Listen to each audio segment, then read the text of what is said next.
You're watching a Ferrari take the lead of the Grand Prix. What a performance. What a comeback. A Ferrari 1-2. Headed by Carlos Sainz. This is Charles Leclerc as he comes across the line. He's up against Oscar Piastri, who's had an ordinary middle sector, but the crowd are roaring in Monaco. The grandstands he saw built now rise for him. This fabled race is won by one of their own. Charles Leclerc wins the Monaco Grand Prix. The Royal Park in Monza, and it's a royal performance for the man they'll call King Charles round here.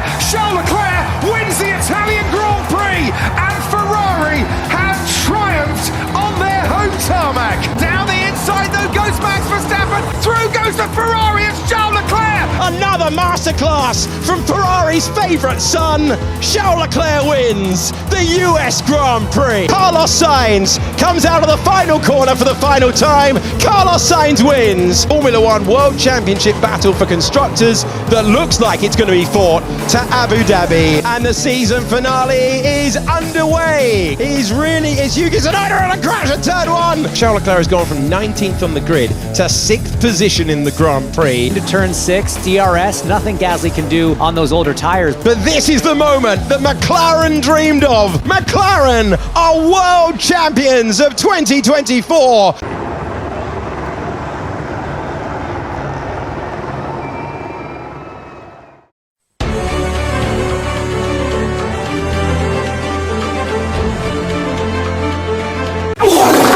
Anyways, let's talk. Before we begin, 89% of you aren't subscribed, so what are you waiting for? Go subscribe. We're trying to reach 11,000 and follow me on Instagram. Ferrari are coming off a 2024 in which they nearly won the Constructors as demonstrated earlier, and if not for a few things, for example Carlos Sainz in Interlagos or Carlos Sainz in Canada or their strategy in Great Britain, the Constructors' Championship definitely could have been theirs. Yes, even though they missed out on Constructors' Championship, it was one of the more positive ends to a Ferrari season in recent years. When you think back to like 2017, 2018, 2019, 2021, all those seasons ended with a negative note.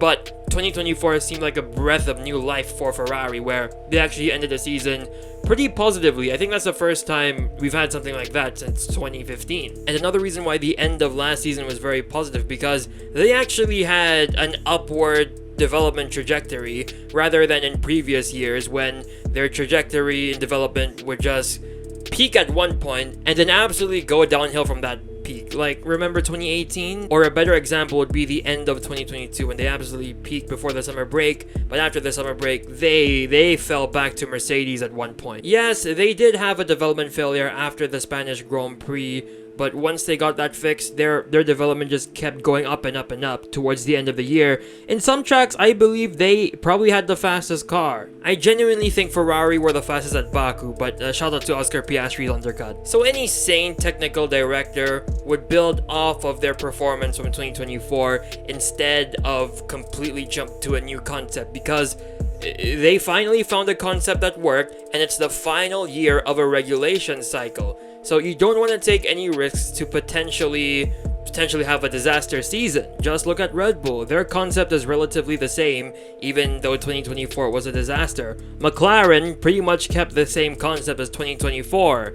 And what do Ferrari do? They completely changed the concept of their car in the final year of a regulation cycle.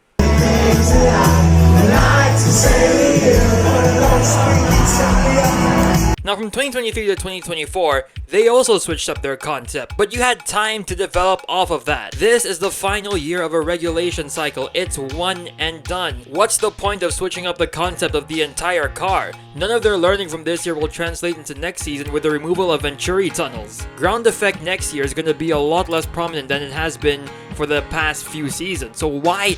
I really don't understand the technical direction they went with this season. Not only is their car a handful to drive, but it also can't last an entire race distance. They've been plagued with reliability issues the entire year, and they're not power unit reliability issues. This car just breaks down every 3 kilometers. Obviously, we had China when their car was still new, and that's when they found out that they can't actually run their car as close to the ground as they would like to. Coincidentally, that was also the weekend that gave us a false sense of hope for the rest of the season. Look what happened now. Lewis Hamilton has been getting plagued with these issues randomly throughout the season. Remember in Spain when he was losing at least like 2 seconds a lap to the leaders and he got overtaken by Nico Hülkenberg towards the end of the race, and that was because he was having floor issues which Ferrari themselves don't even know how it was caused. And literally the following race in Canada, he gets plagued by a groundhog. RIP Groundhog, he will be missed. Then in Hungary, Charles Leclerc is controlling the pack. Looks clear for the win, and the Ferrari, what was this how did they fall for the easiest trick in the book? And then he had a chassis issue and he dropped from a clear race win all the way down to P4. And obviously we know the latest example of this was in Singapore when Ferrari told Charles Leclerc to start lifting and coasting from as early as lap 6 to prevent his brakes from exploding. What looked like to be an easy P5 finish ended up becoming P6 and was almost P7 because him and Lewis were asked to switch positions as they gave Lewis Hamilton the offset alternative strategy to chase on Kimi Antonelli, which almost happened, but since he was actually pushing the car, not driving it like a tractor, his brakes exploded and was losing 12 seconds a lap. Fred Vasseur loves to use this word potential, and I genuinely feel like this car's potential is really good. Charles Leclerc was able to extract performance from this car many times throughout the season, in Monaco, in Hungary, and do you remember the China sprint? They also looked really good in many different free practice sessions, but they can never convert it because their car has a limit to it, where if you try to find any more performance, it's just gonna break, whereas the other teams can find as much performance as they would like to because their car doesn't break every 3 kilometers. Last year I felt like race pace was something they were really good at, and 2023 was the opposite of that. Qualifying was something they're really good at. And this year, it seems like they're not good in both. And qualifying's not even because they're slow in qualifying. Well, they are slow in qualifying, but their run plans are so bad, it makes 2018 Ferrari's run plans look good. They almost never have a fresh pair of softs for the end of the session. Do you remember Canada when Hamilton looked really fast the entire weekend, but since they didn't have softs for Q3, he was out for potentially qualifying on the top 3. And last weekend in Singapore, oh no, Lewis looks super clear for making it to Q2. They decide to use an extra pair of softs so that he can... I don't know why they use an extra pair of softs, but they did, and he had no fresh rubber for the end of Q3. Even though his pace looked really good, he was only a 10th off Piastri, who was on new rubber, and he was on used rubber. I genuinely believed his first podium with Ferrari would be coming in Singapore, but I guess not. I guess not, even though it was definitely possible. You can't overtake on this track. Such a big opportunity was missed. Another big opportunity was missed in the race before Singapore, which was Azerbaijan. Charles Leclerc caused yellow flags, ruining Lewis Hamilton's run, and Ferrari left him on the oldest softs possible and not enough fuel, so that means he was out for qualifying. But it's fine, Charles Leclerc is still there and he can still put that Ferrari on pole position or the top 3 because they looked really strong in the entirety of the weekend, and he crashes. Okay. In fairness to Ferrari, that wasn't their fault, but what was Ferrari's fault was giving Lewis Hamilton the toe instead of Charles Leclerc in Monza, even though he had a grid penalty. How does one team get qualifying wrong so many times throughout the season and don't figure out how to fix it? Stop burning tires unnecessarily in Q1. Save them for Q3. Everybody knows that you should do that. This is not F1 Manager, where used rubber is better in Q3. Apparently, I really don't get why that's the case, but it's been the case in F1 Manager 24. Ferrari's qualifying run plans this year have been so bad to the point where I did a Ferrari qualifying run plan at the Singapore Grand Prix. Basically, I wanted to get the base of this model signed, so I unscrewed it from the model and brought it along with me to Singapore on Saturday, which is qualifying day, and I got there early so I can, get a good spot at the swipe gates to get Lewis Hamilton's autograph on it. And I lost it because I forgot to zip up my bag after the bag check. And yeah, it's gone forever now. I couldn't find it after that. I had to leave early to find it, and nope, I couldn't find it. And when I saw the video of Lewis Hamilton signing on Saturday, oh, that should have been where I was. So yeah, there you go. I'm still disappointed from that.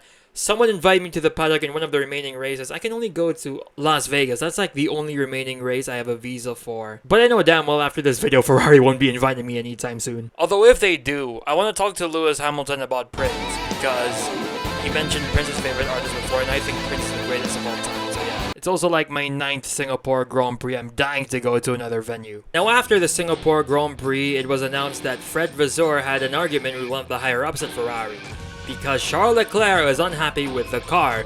It's literally just the scene from Rush all over again. It's a Ferrari! It's a shitbox.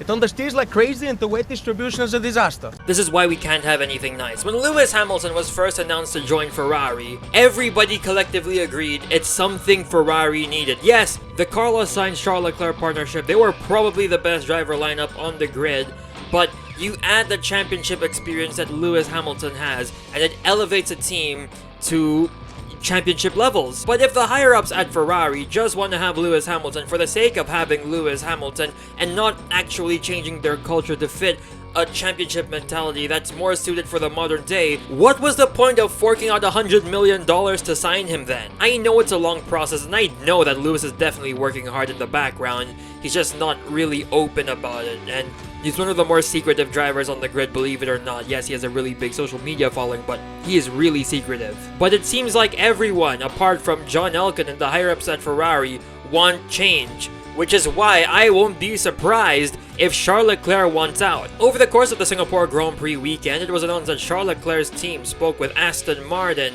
and one other team, I forgot who, for a potential move when Charles Leclerc's contract with Ferrari runs out. And do I blame them? If he can never win a championship with Ferrari after putting his heart and soul into this team, what's the point of staying there? I love Ferrari. I bleed Ferrari. I've been a Ferrari fan ever since I started watching F1, ever since I was born. And Charles Leclerc has been our golden boy since 2017. And I would be absolutely gutted to lose him if it does happen, but I guarantee you, every single Ferrari fan will not blame him. He has put so much into this for a return of nothing. But on the bright side, a Lewis Hamilton-Oliver Behrman lineup doesn't look so bad on paper. I would actually like to see that. Tradition was a downfall of Williams in the late 2010s, and look what happened when they did break that tradition. I made a whole video on it. And Ferrari need to do the same thing if they want to have anything nice in the future. But with that being said, thanks for watching. Let me know what you think of the current Ferrari situation, and I'll see you next time.